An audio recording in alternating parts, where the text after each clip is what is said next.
चट्टान को तोड़ दिया करता है। भगवान जरा ये बताओ कि लोहे से भी ज्यादा शक्तिशाली कोई है क्या? भगवान महावीर ने कहा हां, लोहे से भी ज्यादा शक्तिशाली अग्नि हुआ करती है, जो लोहे को पिघला करके रख दिया करती है। तो भगवान जरा इतना और बता दो कि अग्नि से ज्यादा शक्तिशाली इस धरती पर कोई है? तो महावीर ने कहा धरती अग्नि से ज्यादा शक्तिशाली पानी हुआ करता है, जो आग को बुझा के रख दिया करता है। तो भगवान फिर इतना और बता दो, पानी से ज्यादा शक्तिशाली कौन होता है इस धरती पर? तो भगवान महावीर ने कहा पानी से ज्यादा शक्तिशाली आदमी का संकल्प हुआ करता है, आदमी के हौसले हुआ करते हैं। बोले हौसलों से बड़ा कुछ होता है? तो महावीर ने कहा संकल्प से बड़ा इस धरती पर कुछ नहीं हुआ करता है। और संकल्प में वो ताकत होती है कि पानी को पाताल से निकालने की ताकत आदमी के संकल्प में हुआ करती है। ध्यान रखिए, संकल्पों से जिंदगी जी जाती है, संकल्पों से जीवन चलता है। मान्यवर विचार करिए, आप सोचिए, संकल्प बुलंद होना चाहिए इस आदमी के। इतने जल्दी हार मत मानो जिंदगी से, छोटी छोटी बातों। एक बहुत बड़े गणितज्ञ हुए हेरो 9 बार फेल हुए स्कूल में। कितनी बार? ऐसा कोई महात्मा बैठा जो 9 बार फेल हुआ हो? 9 बार फेल हुए। पिता ने कहा ये पढ़ाई बंद कर, तेरे बस की नहीं है, तू नहीं हो सकता पास। 9 बार फेल। चल पशु चरा, उठा डंडा, गाय चरा, भैंस चरा, तू पास नहीं हो सकता, तेरे भाग्य में पास होना लिखा ही नहीं है। उसने कहा यार लगता तो ऐसा ही है कि अब मैं पास नहीं हो सकता। 9 बार फेल हुआ क्लास में। एक दिन बैठा था अपने घर में, एक चींटी को देख रहा है। चींटी चढ़ रही है, गिर रही है, चढ़ रही है, गिर रही है, फिर चढ़ती है, फिर गिरती है, फिर चढ़ती है, फिर गिरती है। हीरो ने कहा यार ये गिनू तो कितनी बार चढ़ रही है। उस दिन वो चींटी 99 बार चढ़ी और गिरी, 100वीं बार ऊपर चढ़ी। उसने कहा मिल गया। पिता से कहा मैं स्कूल जाऊंगा, मैं पढ़ूंगा। बोले पागल है क्या, 9 बार फेल हुआ है? बोले 9 बार हुआ हूं ना, अभी 90 बार बाकी है। बोले क्या मतलब? बोले वो चींटी 100वीं बार ऊपर चढ़ी है, मैं तो अभी 9 बार फेल हुआ हूं, 90 बार। बाप ने कहा पागल, 90 बार में 90 साल लग जाएंगी, तू मर जाएगा, तो चींटी की बराबरी। अरे बोले कुछ भी हो जाए, अभी तो 90 बार मुझे पास होना। एक बात लग जाए आदमी को तो जिंदगी बदल जाया करती है। एक बात में जीवन के सूत्र मिल जाते हैं। बोले 90 बार तभी और पढ़ना है मुझे। बहुत जिद की पिता से, पढ़े लिखे, मालूम है 10वीं बार में वो बच्चा पास हो गया और वो सबसे बड़ा गणितज्ञ बन करके खड़ा हो गया। उसकी किताबें मैथमेटिक्स में चला करती हैं। ध्यान रखिए, इतना महान गणितज्ञ बना, उसके जैसा गणित के सवाल हल करने वाला दुनिया में दिखाए। आदमी थक जाता है, आदमी हार जाता है, आदमी अपनी सोच से हार जाता है। एक बात बताइए, 2 पहलवान लड़ रहे हैं, दोनों की शक्ति बराबर है, दोनों के दांव पेंच एक से हैं, कुश्ती लड़ रहे हैं, दोनों के एक से दांव पेंच, एक ही गुरु, एक सी ताकत, एक हारता है, एक जीतता है। बताओ भाई कौन हारेगा, कौन जीतेगा? बोलिए, आपसे मेरा निवेदन है, दोनों लड़ रहे हैं, एक सी ताकत है, एक से दांव पेंच है, कुश्ती लड़ रहे हैं, एक से वजन और एक सी ताकत वाले होने के बाद भी एक तो हारेगा ना, एक जीतेगा। कौन हारेगा?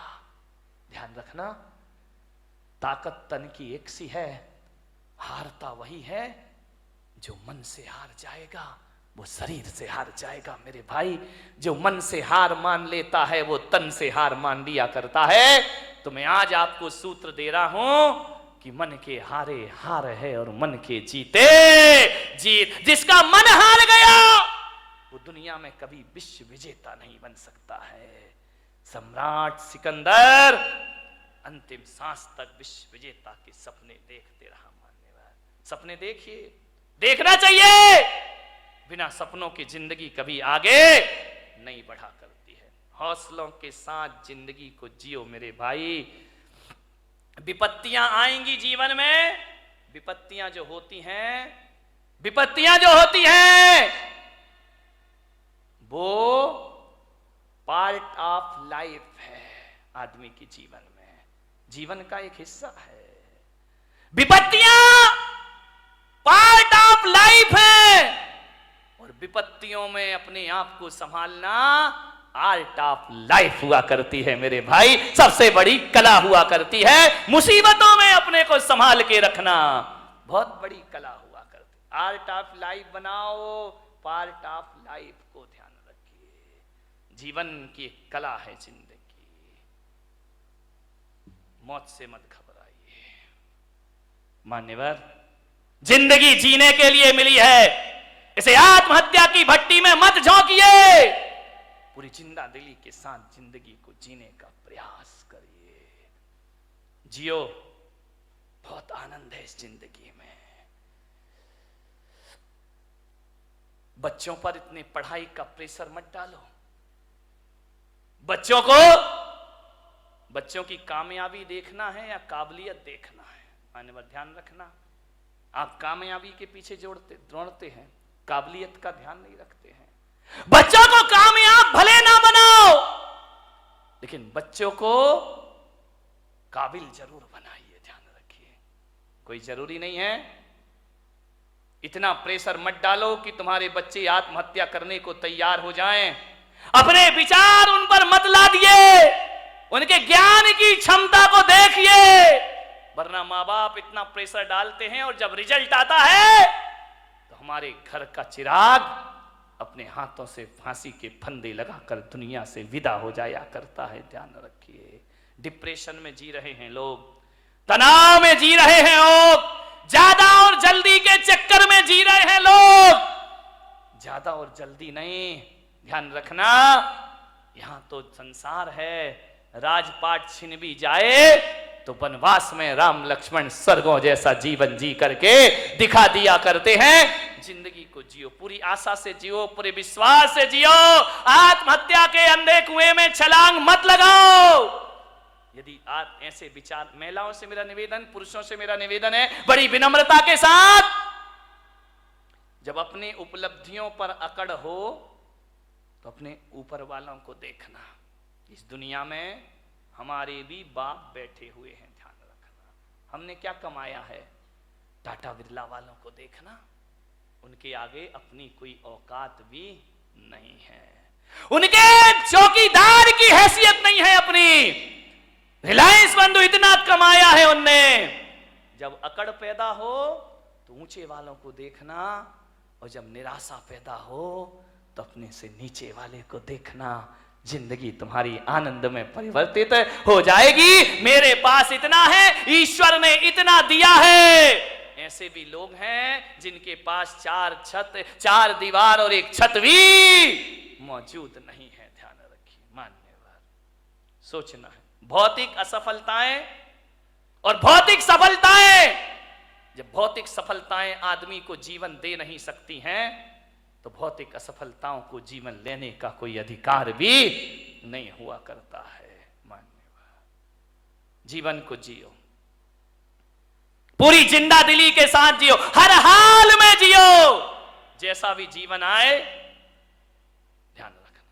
माता पिता डांट दे, बच्चों को गुस्सा कर दे तो ये मत सोचना कि मेरे बाप ने मुझे डांट दिया, मेरी मां ने मुझे डांट दिया।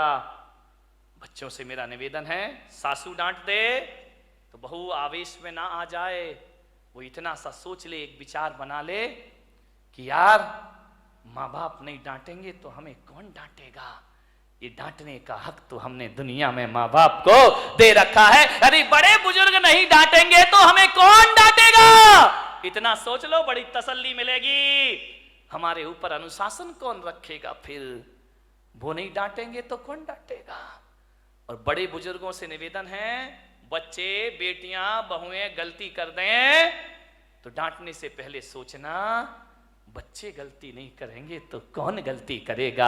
आपका घर सुखी बन जाए। बच्चों से ही तो गलतियां होती है, बहू से ही तो गलतियां, अरे आई है बच्ची है ससुराल से आई है, हो गई गलती, उसके लिए इतना तमाशा खड़ा करने की क्या जरूरत?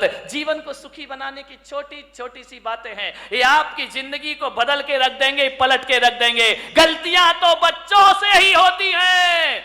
बड़े सोच लें बच्चे तो गलती करेंगे ही करेंगे, और बच्चे सोच लें माँ बाप तो डांटेंगे ही डांटेंगे। जिंदगी को समझना, आराम से जियो। जिंदगी जीना एक कला है मेरे भाई, इस कला को थोड़ा सा सीखिए। ये जिंदगी बोझ भी होती है और जिंदगी वरदान भी हुआ करती है मेरे भाई। कांटों पे नजर होगी तो दुनिया में कांटे ही कांटे हैं, फूलों पे नजर होगी तो दुनिया में फूल ही फूल हुआ करते हैं। मान्यवर, निवेदन है आपसे, पूरी जिंदगी को हौसले से जीने का प्रयास, हर हाल में जियो। एक साधु थे, अपनी बात समाप्त करता हूं। कुटिया में बैठे हुए थे और अचानक कोई एक गाय लेकर आया कि संत जी गौदान देता हूं, आज से ये गाय आपके आश्रम में रहेगी। संत ने कहा मजा आ गया, ये गाय मेरे आश्रम में रहेगी। बोले चेले चपाटी थे, बड़े खुश हुए, गाय आ गई, गाय आ गई, कल से दूध पिएंगे, दही बनेगा, छाछ मिलेगा, मावा मिलेगा। बहुत खुश हुए।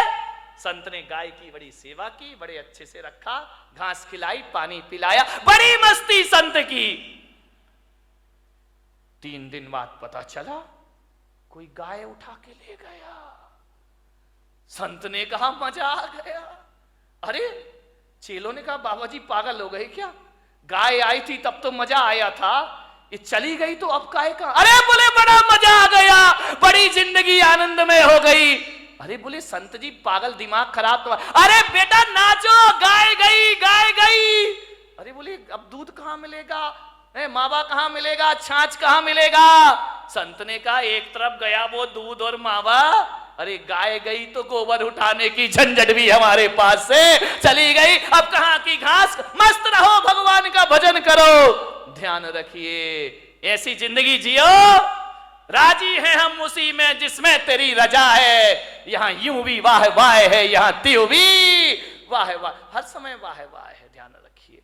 मिल जाए तो कोई बात नहीं है, चला गया तो आनंद में जियो ना। लेकिन तुम्हारी जिंदगी निराशाओं में जाती है। एक गुलाब का पौधा ये सोचता है कि मैं नारियल के पेड़ की तरह बड़ा हो जाऊं। अब बाजू में लगा है, अब वो सोचे मुझे नारियल का पेड़ बना दे, नारियल का पेड़। अब गुलाब का पौधा कैसे पेड़ बन जाएगा? पेड़ इसलिए दुखी है कि वो सोचता है यार गुलाब जैसे फूल मुझ में आ जाएं, गुलाब जैसे फूल, जिंदगी दुखी हो जाएगी। एक जगह मैंने देखा, अरे गुलाब का पेड़ अपनी पौधा अपनी मस्ती में झूम रहा है, नारियल का पेड़ अपनी मस्ती में झूम रहा है। मैंने एक साधु से पूछा बताओ ये अपनी मस्ती में क्यों है, ये इतने आनंदित क्यों है? बोले इसलिए आनंदित है कि नारियल का पेड़ कभी नहीं सोचता कि मुझ में फूल लग जाएं, और गुलाब कभी नहीं सोचता कि मैं इतना ऊंचा हो जाऊं। इसकी अपनी मस्ती होती है और उसकी अपनी मस्ती में रहो। अरे मेरे भाई, पूनम की रात का जो सौंदर्य है ना, कभी कभी अमावस भी बड़ी सुंदर लगा करती है मेरे भाई। यदि अमावस की रात ना होगी तो पूनम का सौंदर्य कौन जान पाएगा? यदि जीवन में दुख नहीं होंगे तो सुख का स्वाद।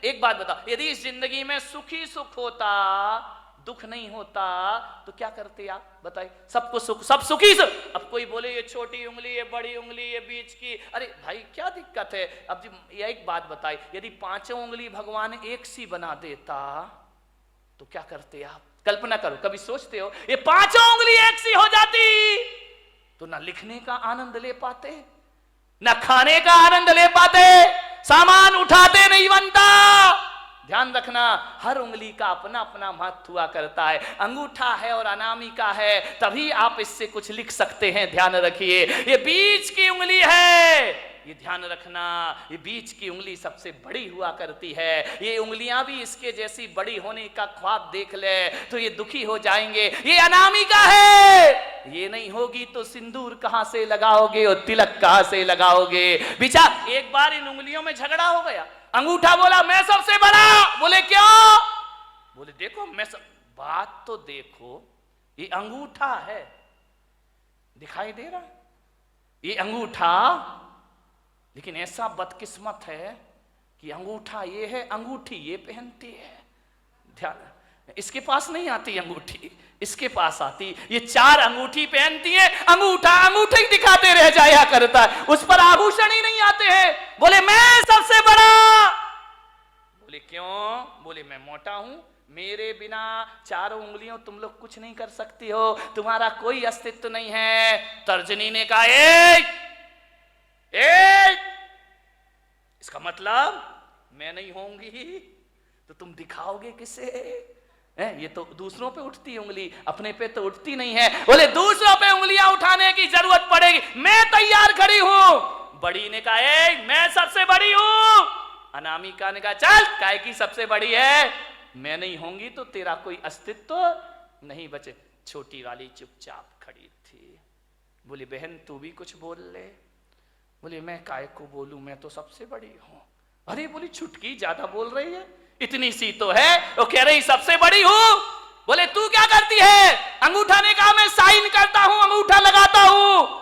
तू क्या साइन करेगा? तर्जनी ने कहा मैं नहीं होंगी तो पेन कहां से पकड़ लेगा? तो बीच वाली ने बोली चल तेरे में ताकत तो मेरे से आया करती है। छिंगली ने कहा देखो, छोटी वाली ने, मेरे पास कुछ नहीं है, मैं सबसे छोटी हूं, लेकिन मैं इतना जानती हूं, मैं सबसे बड़ी हूं, मैं सबसे बड़ी हूं। बोले छोटी हो के अपने को बड़ी क्यों कह रही है? बोले इसलिए कि जब जब भगवान को प्रणाम किया जाता है मैं सबसे आगे खड़ी रहती हूं और तुम सब मेरे पीछे खड़े। ध्यान रखिए, प्रणाम करोगे तो छोटी वाली, जो झुकना जानता, जो प्रणाम करता, वो सबसे बड़ा हुआ करता। किसी से क्षमा मांगो, देखो लड़ने में तो तर्जनी तुम तैयार रहती हो, लेकिन जब माफी मांगी जाती है तो मैं सबसे आगे खड़ी रहा कर। सबका आनंद है अपना अपना। सब उंगलियां एक सी हो जाएं तो जीने का मजा क्या बचेगा मेरे भाई?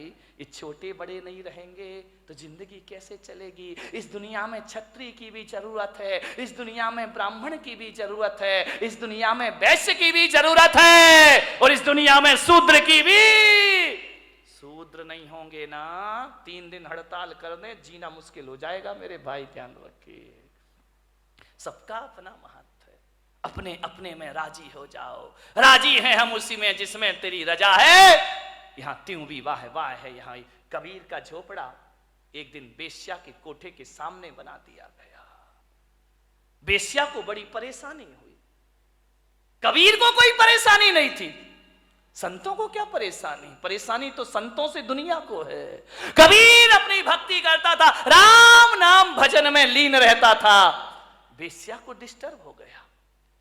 रोज बेश्या के कोठे में ढोलक बजती, तबले पर थाप पड़ती, घुंघरुओं की आवाज आती, और जब घुंघरुओं की आवाज और ढोलक की थाप पड़ती, कबीर उस संगीत में अपने राम का भजन किया करता, भगवान का स्मरण। बड़ा आनंद है मुझे इस जीवन में। लेकिन जैसे ही कबीर भजन गाता तो ये दीवाने मतवाले लोग बेश्या के कोठे में जाते और कबीर का भजन सुनते, कबीर के पास जाकर बैठ जाते। अरे बेश्या ने कहा ये कबीर तो मेरा धंधा चौपट कर देगा। जे लोग आते हैं वासना के लिए, ये साधना में लगा देता है। बोले ये तो मेरी दुकानदारी पूरी बंद कर देगा। बेश्या ने कहा इसका झोपड़ा हटाओ यहां से, अपना धंधा बंद हो जाएगा। लोग कबीर के पास जाते हैं, शरीर को नश्वर समझने लगते हैं, भोगों को नश्वर समझने लगते हैं, और ये आदमी भोगों को नश्वर समझेगा तो मेरा तो खाना खराब हो जाएगा। बेश्या ने अपने यारों से कहा कि जा आज रात को कबीर का झोपड़े में आग लगा दो, जला दो रात को। रात हुई, बेश्या के यार गए, कबीर के झोपड़े में आग लगा दी।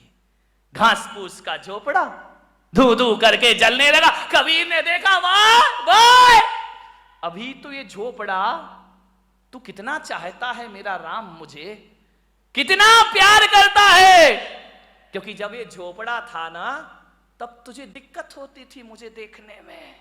अब झोपड़ा हटा दिया, आओ अपन सामने से दीदार करेंगे। बीच की दीवार खत्म हो गई, मजा आ गया, हरि भजन करने लगा, जल गया झोपड़ा। बोले लोग हवन यज्ञ करते हैं तो आहुतियां डालते हैं, वारे मेरे राम जी तुमने तो मेरा झोपड़ा ही आहुति में डाल दिया, मजा आ गया। अब खुल के आकाश को देखेंगे, चांद सितारों का सौंदर्य देखेंगे। बहुत खुश हुआ कबीर। बात बदल गई।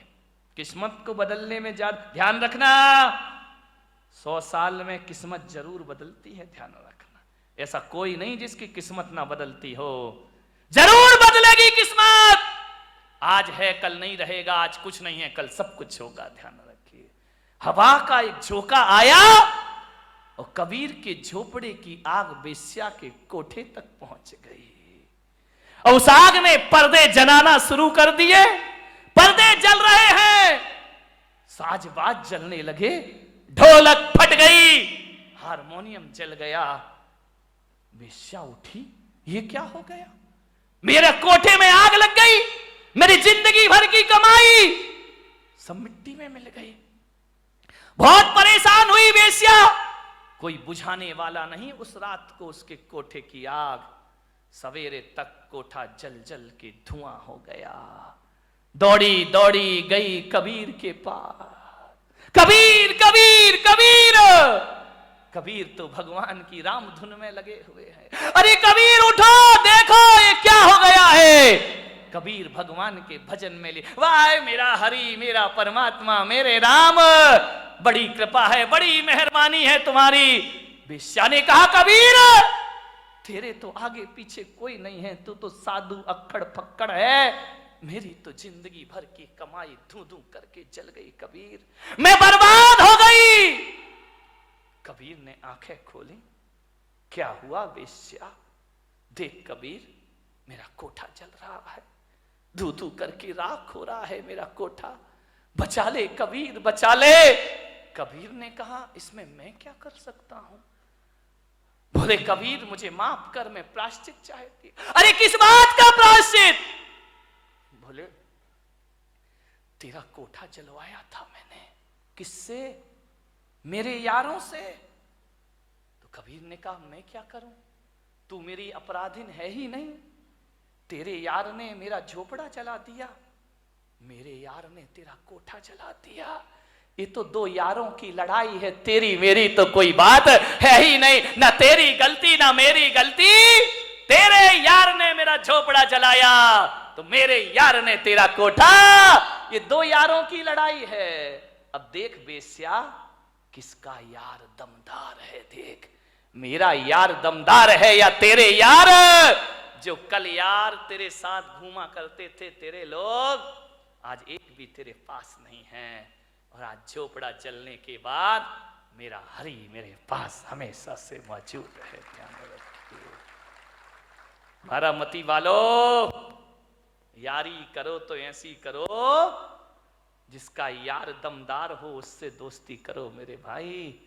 ऐसे यारों से क्या दोस्ती करना, जिंदगी में आनंद में जियो। सूरत में एक मेरे भक्त ओम प्रकाश बाबूजी अब इस दुनिया में नहीं है, मैं भीलवाड़ा में कहीं था, रात पता चला कि उनकी फैक्ट्री में आग लग गई, धू धू करके फैक्ट्री जल गई। मेरे पास, मेरे स्टाफ के पास फोन आए कि बाबूजी की झोपड़ी बुरी मिल जल गई है कपड़ों की। वो जिन शरणम के अध्यक्ष थे उस समय, बाबूजी की फोन पर स्पीकर खोल के बात हुई। मैंने कहा बाबूजी ये जो मिल जल गई आपकी, कहां हैं आप। बोले कहां हूं, सामने खड़ा हूं, मिल जल रही है कपड़े की, आप कुछ नहीं कर रहे।